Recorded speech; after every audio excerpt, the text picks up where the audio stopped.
welcome to SIIMcast, a podcast brought to you by the Society for Imaging, Informatics, and Medicine.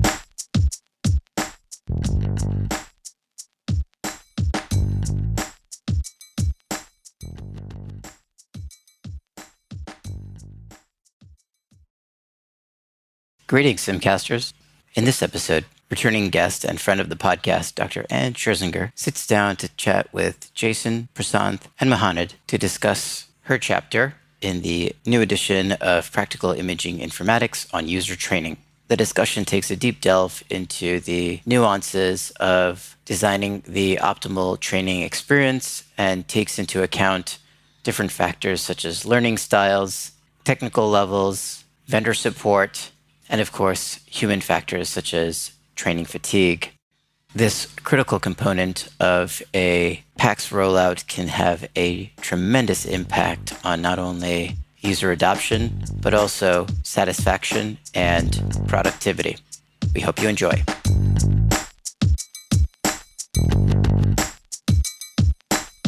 Anne, welcome to SIIMcast.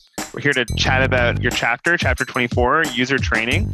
And we'll start out early in the chapter. You highlight the importance of identifying the why for the training. Could you expand on what it means to identify the why for a training program? A lot of it is just to try to determine the scope of the program. So, for instance, if you're putting in a huge new PACS system, then obviously you have a lot more users, a lot more information to pass on. You have to coordinate the program for a larger number of people, et cetera. And you probably want to get some management more involved. But if you're doing training for the purpose of remediation, say you have a couple techs that are having trouble with something and you just want to help them through it, or you want to create a small video so that everyone who's having trouble with this can go look at it at their leisure, then that's a different program that you have to plan. So I think a lot of the why is to help you then go on and do the planning stages that you need. A lot of organizations, they have learning management systems, like SIIM has an LMS. So what can be the benefits to the organization, particularly around user training, and what can be some of the disadvantages to it? For the LMS, obviously the cost and the implementation and what have you, but I think the huge advantage is that you can have consistency in your training.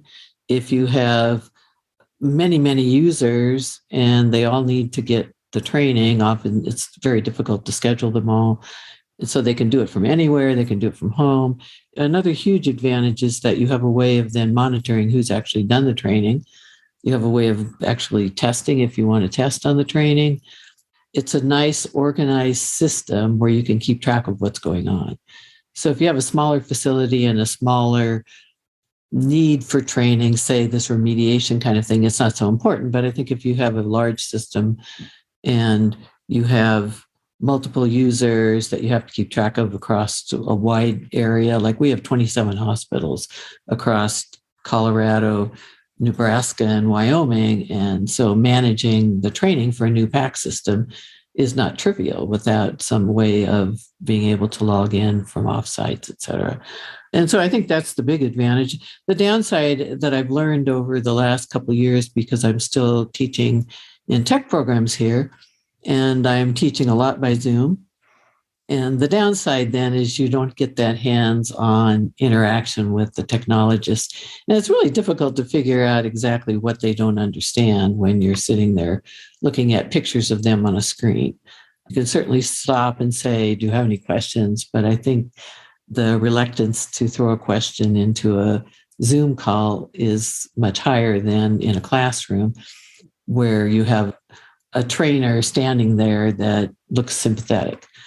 So I think that that's the downside is you miss that interaction, but sometimes, you just really can't help it if the group is too big. Yeah, creating that connection with the other individual to try to help them out is pretty key. You touched on one thing about having a lot of different training and whatnot. And with the new year happening, I was joking with one of my colleagues about, well, it's time to go through our annual HIPAA training. It's time to go through our annual this training. And many sites are covering multiple hospitals, and each hospital has their own HIPAA training or they have their own training, right? And obviously, like you said, when you're bringing in a new PACS, this is important for the training. So what are some things that people can do to help prevent training fatigue, if you will? That's a great question. I think certainly the things you were talking about earlier, the HIPAA training, all of that, we have that. And that's one good reason to have an LMS. And we have one here. We're large enough and we have enough people. We have to do floral training every year. We have to do lots of these training programs every year. I think the fatigue part is difficult to counter. Even when I teach online right now with Zoom, and I have a class that I do every week, I still try to have exercises that people can go off and do on their own and just do fun exercises. So you might say, you're learning this new skill, now go schedule some odd name person to do some odd name thing that may not be standard for what you're doing, but it's at least something different and it gets them to think about it. So I teach ultrasound weekly and I'll tell them to go get a scan of your right toe or something, just some funny thing that they would never do normally, but it lets them use the buttons and try it out. And it doesn't really matter what they get for an image. And they don't feel that pressure that they have to get a beautiful liver image for me. I don't care what the image looks like. So I want them to image something odd because no one really knows what a good toe image looks like anyway, and it doesn't matter. So I think that sometimes giving them a project that is relevant to what you're trying to train, but is sort of irrelevant as to what they get for the result, takes a bit of the pressure off of what they're doing. So yeah, I have tech images of all sorts of strange things, but it's more fun. I'd like to ask a maybe slightly naive question, but in your opinion, what do you think is the tipping point for an organization's size before an LMS is something that they should be thinking about? I think that irrespective of training for PACS, most organizations are going to do it because they have so many people and so many regulatory testing and programs that people need to take and sign. And that's going to be the tipping point. It certainly was here when it came to the point, we all had to have HIPAA. We all have to do a certain amount of work on Epic. We have to do a certain amount of work on our PACS before we can use the system. That's when they decided to go off and get an LMS. It wasn't because of one time point where you needed a lot of training that's going to push them over the edge. And certainly once we were 27 hospitals across 3 states, and they knew there was no way to keep track of HIPAA training any other way but to have some sort of an LMS system. Because otherwise, if you just have a lot of people that you want to train at one time point and maybe then train new people as they come in, you can do things like make videos and you can do some testing through a lot of free softwares that are out there. We use them now because we have to teach electronically and we have to test electronically. So you could do that and you could set that up and it's a one-time thing. And then you have to think about when new people come in and want to use the system, how are you going to train them?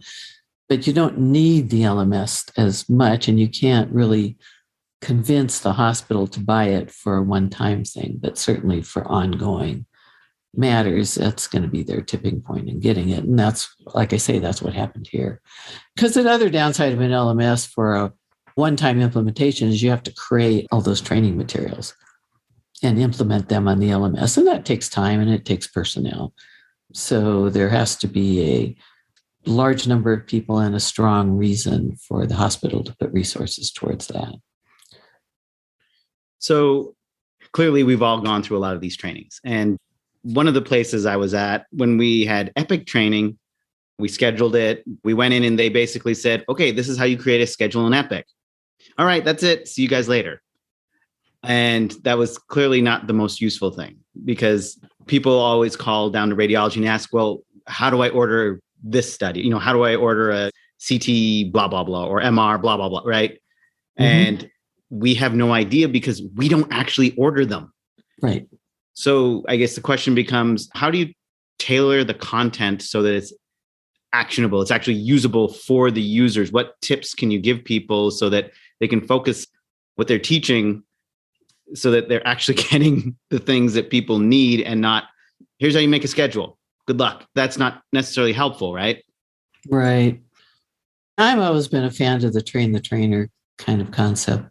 The nice thing about that is you've got leaders in the area that they're doing the work that are telling you what they need to know. And you're not going to waste your time training them to do things they don't do. The other thing I think is super important is that you take what they're doing now and you show them how what the new thing they're doing is going to be different. So they have something to fall back on and say, oh yeah, this is what we did before. I know what I'm trying to do as my end goal. Now I just need to learn the new steps to do it. And then there was a question in here about cheat sheets and things like that. I do think cheat sheets are helpful because once, you go through all this training and then you're on the floor and you're standing there and you have to do it, you've got a patient there and you're under all this pressure, you're going to forget. You're going to forget one step, then you're going to be lost somewhere and you don't have any idea. So a cheat sheet can help certain people with that, as long as it's really simple. If it's too much to read and they've got the pressure of the patient being there and getting the work done, and a lot of systems, we know exactly when patients get on and off the table now, and we can tell the techs how long it takes to do a patient, that sort of thing. I think cheat sheets help a bit, but I also think that in the early days, when we did Epic, we had people from Epic on the floors trying to help people do the things they had to do. But I tend to think it's more useful to have people from your own institution there because they know your institution and they know what you did before. And they can say, now, instead of this, you're just going to do this. And I remember the very first PACS we put in, and I was one of the trained trainers, and I worked with a lot of the techs. And when there's a patient there and they have to treat that patient, it's hard for them to look at a sheet or to think logically at some point. I mean, there is a lot of pressure on the floor. So there were times when I'd even say, go get a cup of coffee. I will clean all this up for you and we'll start over again. So you have to be ready for those kinds of scenarios. And I just don't feel like you're ready for those scenarios if you have people from outside your organization doing the teachings. I'm really much a fan of train the trainer, but I think training with the help of the vendor is also useful as long as they understand your workflow. And that's part of the prep, is to have a good workflow to start with. I was just going to ask, so as you talk about train the trainer, in the chapter, you discussed different options or approaches or training methods. So obviously, I think for the past year and a half or 2 years, we're very well aware of remote learning and virtual learning now because of COVID. But I guess how would one go about evaluating what is the best approach based on the training that's being offered? So is it based on the person that's receiving the training, or is it the solution? Or how does one determine what the best approach would be? Well, number one is, how much training do they need? How much different is it than what they were doing before? It has to be taken into account. I think you have people in your organization, in your departments, who are sort of natural trainers or natural leaders, the people that your staff might go to if they have a question because they understand the organization. They don't necessarily have to understand the software you're using any better than anyone else, but they kind of understand the organization. So I think if you can really convince your management to let you have those people, number one, and get them involved and get them really hyped about what you're doing and what the changes, what the improvements are going to be. Because adults, I mean, you want to know that what you're learning is going to be better than what you were doing before. Otherwise, there's no motivation, very little motivation. So I think it's just a matter of kind of getting to know your people. And the other thing, I know that when we're talking about changing the way we're doing something, it's not uncommon to figure out what's wrong with what we're doing now and what problems does it cause. So if you can figure that out, you're really way ahead, I think, in the whole picture of saying, okay, we're doing this because we're trying to solve this problem. What do we really need to tell people in order to motivate them to want to do that? And what do we need to know about our system in order to teach this? I know with the techs, I teach ultrasound physics, of all things, and you can imagine how exciting that is to most learners. Yes. But, if you teach it with the idea that if you understand this, you will make a better image. If you understand this, the patients will have a better experience. I think most technologists and sonographers that I've worked with understand that. And that's really why they're there. I mean, they're most of them adults who really want to do a good job and really want to give a good patient experience. And so that's why they learn. But I think you do have to be very sensitive to the fact that when they're doing their work, and especially doing something they've never done before, they have a patient there and they're concerned about that patient. And they're concerned about how they look in front of that patient. And so you have to be sensitive to that. I wanted to ask you about setting up an in-person classroom. So what would you recommend for best practices on things like getting the room prepared and the class size? My thought is always you have the room certainly prepared with the same kind of equipment they're going to be using. It's hard nowadays. We used to buy the PACS that mimic the exact PACS that you were going to have in your hospital so that what they saw is what they were going to see when they got out on the floor. Harder to do that now, to buy that sort of backup PACS system. I don't know that it's the most common way things are done anymore. So that's certainly one way to do it. The other thing, I think when you ask about numbers of people in the room, to me, the more important thing is to have more than one instructor. You can probably handle 20, 30 people, but you've got to have an instructor up front who is obviously explaining what needs to be done and what they need to know and doing all of that. But to have somebody roam the classroom to see who's stuck and who's lost and when it's time to stop the presentation and let everybody do things and go around and help people. So I've always thought that you need a couple of trainers at least for a size of 20 to 30 people in the actual room. Because one instructor up front, when people are actually trying to run a piece of software and do some work, is just not going to help at all. You need to be able to roam to see if people are doing things right. So, Anne, the chapter touches on some unique characteristics of teaching adults and adult learners. Adults learn very differently than children do. Can you discuss a bit what's the difference between pedagogy and andragogy? I think a lot of it is motivation. I mean, if you compare a child who's going to school, what is their motivation? To get together with their friends because their parents want them to go. They're far enough along that they understand the importance of grades. They might want to get a good grade, that sort of thing. But it's not as much about what they're learning as about if they're learning how to learn, is the way I think of it. I mean, I can think of a lot of topics that I studied in school and I took tests on, and I honestly don't remember any details, but I do remember that we were studying a war in history. How did I learn about it? Well, I learned the motivation. I learned the economics of the time. I learned, where the history of each nation that was involved in the fight. And I know that if I want to understand something, I need to learn that, but I don't know any of the specifics, any of those actual topics. So you're kind of learning how to learn is the way I think of it. Whereas when you're an adult and you're in a workplace situation, you're motivated already because you want to keep your job, or you want to get a better job, or you want to move on. Admittedly, some people say, I don't want to do this and I'll move on. But the reality is you have that motivation already, and it's based on doing a better job and getting paid. So that you don't have to create the motivation. And so therefore, though, you do have to focus so that what they're learning relates to what they're going to be doing. And they don't really need the theory of an LMS or the theory of a PACS system. They need to know how to use it. And they need to know that what they're doing is going to be for the greater good of the hospital and the patients, et cetera. Because most healthcare workers, their motivation is to treat patients and to make for a better experience in the clinic or the hospital or wherever they live. And so you need to take advantage of all of that. And you need to make sure what you teach them relates to all of that. So I think that's the difference. Kids don't yet know what their career is going to be.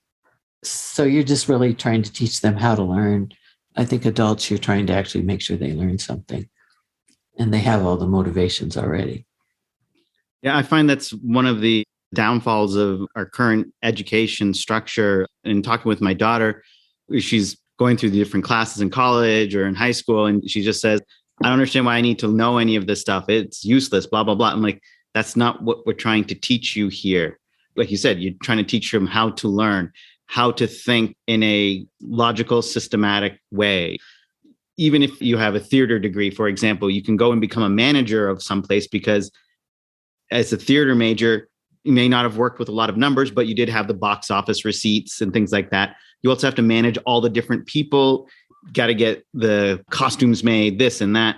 And you have a very tangible product at the end, right? History majors, you're learning how to research and write papers and communicate. But we don't tell the learners, this is what we're actually trying to teach you here. Another good example is math. You know, a lot of people, I don't like this, is boring, but then they get on their phones and they're looking at AI, and it's like, all of that is math. How to connect the cool things that we're doing with, this is the basics of how you get from here to there. You have to understand these things so that you can get there, walk before run, that kind of thing. I see this a lot. And what you were saying really resonated with that. Jason, I know you had a follow-up question. Yeah, I wanted to get your thoughts on this, Anne. So when you think of, I guess, children learning versus adults learning, my wife's a primary school teacher. I feel for her, especially during COVID and all of that. One would maybe immediately think that teaching adults must be easier because they're adults, but they come with such bias. Maybe they didn't have a good experience learning as a child, and now they're bringing that baggage into the classroom. And they have other stresses, mortgage, and the children that they're taking care of. Yeah. I'm curious, what your thoughts are from looking at those from a challenging perspective, or is it teaching children versus teaching adults? I was thinking of an example when the very first PACS that I brought up here at the university, and most of our rad techs had never used PACS before because it was our first. And I remember working with one of the rad techs, and she was doing her patients, and she was under all this pressure, and she was trying to remember what she was supposed to do and how she was supposed to close the study. And so the docs weren't getting the images because she wasn't closing studies right. And I went down, and she was just in tears over this. So she had the motivation. She really wanted to do it right. This was new to her. She just didn't get it yet. And I thought, well, I could sit there and go through every one of these with her. Or instead, I looked at her and I said, would you go get a cup of coffee? And I gave her some money, and I said, and get a dessert of some sort and sit down and just chill out. I will clean up everything that we've done so far, and then we'll start over. And so sometimes, I think of teenagers, especially, and college students, they're sort of between adults and children. They're at the point where they start thinking that they really have to be able to do something, but they can't do anything yet. And they get frustrated and that sort of thing. So, but you'll see that with adults as well. But you have to just remember their motivation, and they're there because they want to be there, which is exciting because a lot of students aren't there because they want to be there. They really want to learn. And so it's almost, I enjoy it more in that sense, as I know they have all of that going for them, but they still have some of the materials difficult. And they have all these other things going on in their lives. And when you throw a new thing at them, and they're probably thinking, I got to get home and fix dinner, et cetera, sometimes you just got to say, fine, sit down, forget about it all, and we'll start over again. I think that works well. And I think it helps them be more accepting of the fact that you're really there to help them. You're not there to throw some new thing at them and say, now you got to do all this on top of everything else you did. I think they'll buy into the system much better. So I actually enjoy working with our adult sonographers that are learning as well, because we've all been frustrated at times in our lives, and you just got to go with it. They really want to do it, or they wouldn't still be there. So often organizations kind of view training and education as this sunken cost and an expense that's difficult to justify. So, in your opinion, what methods can you put in place to measure return on investment for training and education? Well, the only thing I've ever been able to do, and like you say, unfortunately, it's not usually tied in as a cost until after the fact. When you start saying that, I need these staff people to be let free of their duties, so you need to hire somebody else to fill in, that sort of thing. Those are the costs, the big costs. I need people to be away from doing their regular work. So you need to get in at the front end is the bottom line. So for instance, we're putting in a new enterprise PACS because the bottom line financially is we have an IT department supporting multiple separate PACSs all over the department, and it costs them a lot of money to do it. So they're going to actually recoup something. So this is just part of the cost of doing it. So I think you just have to get in at the front end. You can't throw it to them at the back end and say, okay, now we got to train. Let's talk about how we're going to train. You just got to get to the table up front and set those expectations and hope you can sell them. And we're going to kind of circle back a little bit. I just had a thought about talking about LMS and training and whatnot. And there are a lot of systems out there. What's your process for choosing one that's going to work best for you? Obviously, each organization is going to have their own criteria, but what's your process? Well, Jason probably can answer this better than I can, but when we looked at LMSs for SIIM, basically, if you look at all the companies, you can kind of break them up into, most companies have a focus in a certain area. So like there were a number of them that were focused on training systems for small associations or training systems for engineering companies. It seems to me, if you look through them all, they have kind of different areas of focus. And even at the university, we have a different one for the university where they're focused on class education and degrees and that sort of thing versus one that might be for a business like a hospital that's focused on regulatory and yearly retesting of things that even may not have the same educational module used over and over again and not tied in to a semester or to a year or a specific degree. So I think you can weed out a lot of them just by saying, I'm looking for ones that are specific to my need. And then, of course, talk to your peers. What do other hospitals use is probably the other best way to filter out the ones that aren't going to work for you or that you don't want to spend your time talking to, because there's so many of them out there. So the geek in me has to ask this question, whether you have any experience with any open source LMS systems. Right. Yeah. Yeah, sorry. That was coming. I really don't, only because our hospital is so big and our university is so big that they basically tell us what we can use. And so we're using those systems. I have experience with more like softwares that allow you to just test electronically and that sort of thing for ad hoc kinds of teaching, but not necessarily for system-wide. But no, it's always a good idea. The problem, of course, being then everyone has to train on it, and you have hope that the open source stays available over time. One more question here, and then maybe we can ask you for just closing thoughts. But we touched on this a little bit. So training sessions, they can contain an overwhelming amount of information. It can be hard to collate that and know where to go back and get that information. So what type of suggestions do you have in some of the things that I've seen? And I have to know your thoughts with this, like wikis, knowledge bases, or even things like the podcast where it's relaxed learning as I'm driving into the office to help kind of reinforce something I've previously learned? No, I think those are good. I think you mentioned at one point just videos, short videos. I think those are all good for the user when, like you say, they can listen to them in the car, they can watch them at home, they can watch them when they're at break. You have your monthly meetings of your support staff. You could show short videos if you see something that people are generally not doing right or having trouble with. They're very good for that sort of thing.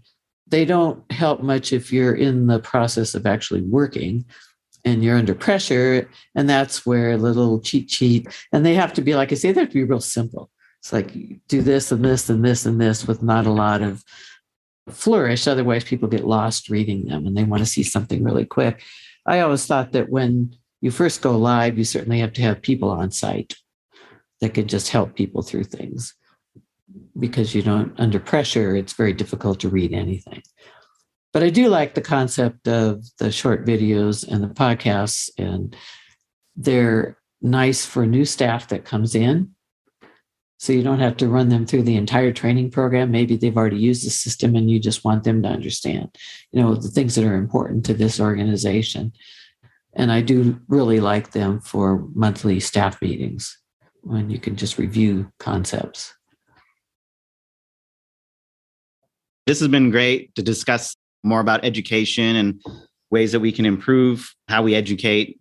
And even for people that are not at academic centers, you're constantly teaching, either new people that are coming in or your colleagues, so those are people in private practice and whatnot. You're always educating. So these kind of tools are very helpful and powerful. Do you have any other closing thoughts about what we've discussed, or anything else about the chapter that you want to make sure that the central thrust of the chapter it gets across?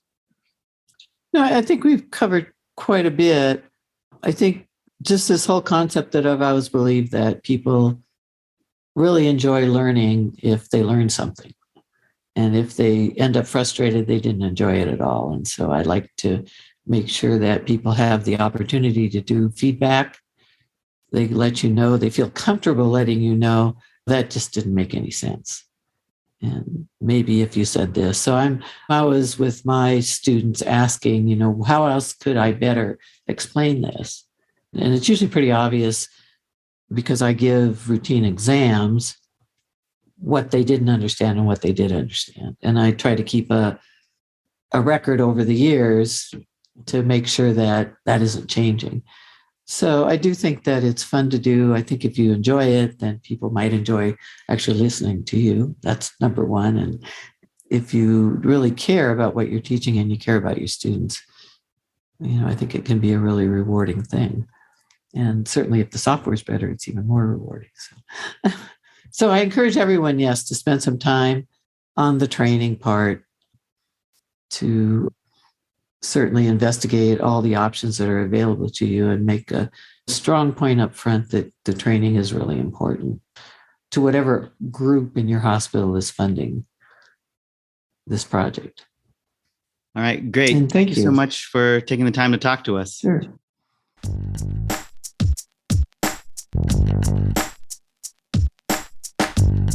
SIIMcast has been brought to you by the Society of Imaging Informatics in Medicine.